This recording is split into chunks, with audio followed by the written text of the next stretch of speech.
ஓம் ஸ்ரீ குருப்யோ நமஹ. இன்றைய இல்லம் தேடி இறைவனில் நாம் பார்க்க இருக்கும் திருத்தலம் கும்பகோணம் அருகே திருச்சேரையிலே குடிகொண்டிருக்கும் ஞானாம்பிகை உடனுரை சார பரமேஸ்வரர் திருத்தலத்தின் சிறப்பு பற்றுதான் இன்று நாம் பார்க்க இருக்கிறோம்.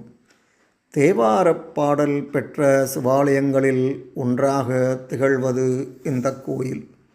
மகாபாரதத்திலே குந்தி தேவிக்கு உபதேசம் செய்தவரும் பாண்டவர்கள் எரியும் அரக்கு மாளிகையில் இருந்து வெளியேற யுக்திகளை கூறியவருமான தௌமிய மகரிஷி மோட்சம் பெற்ற தலம்தான் இந்த திருத்தலம். இத்தல இறைவன் சார பரமேஸ்வரர், செந்நெறியப்பர் என்றும் இறைவி ஞானாம்பிகை என்றும் அழைக்கப்படுகிறார்கள். இக்கோவில் 5 நிலை ராஜகோபுரத்துடன் கிழக்கு நோக்கி அமைந்துள்ளது. கருவறையில் இறைவன் சார பரமேஸ்வரர் லிங்கத் திருமேனியாக காட்சி தருகிறார். ஆலயத்தில் பரிகார தெய்வமாக ரிண விமோசன லிங்கேஸ்வரர் திகழ்கிறார்.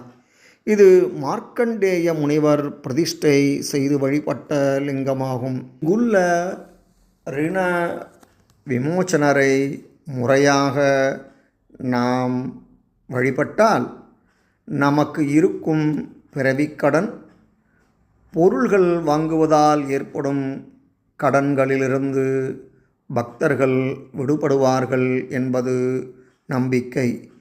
இவர் கடன் நிவர்த்தீஸ்வரர் என்றும் போற்றப்படுகிறார். இவருக்கு தொடர்ந்து 10 திங்கட்கிழமைகள் அர்ச்சனை செய்து பின்பு 11வது திங்கட்கிழமை சிவபெருமானுக்கு அபிஷேகம் செய்தால் நல்ல பலன்கள் கிடைக்கும் என்கிறார்கள். இக்கோவிலில் சிவதுர்க்கை, விஷ்ணு துர்க்கை, வைஷ்ணவி துர்க்கை என 3 துர்க்கைகள் உள்ளனர். ஒரே கோவிலில் 3 துர்க்கை அம்மன்கள் காணப்படுவது இந்த கோவிலில் மட்டுமே. ராகு காலத்தில் இந்த 3 துர்க்கைகளையும் வழிபடுவது விசேஷ பலன்களை தரும் என்பது பக்தர்களின் நம்பிக்கை.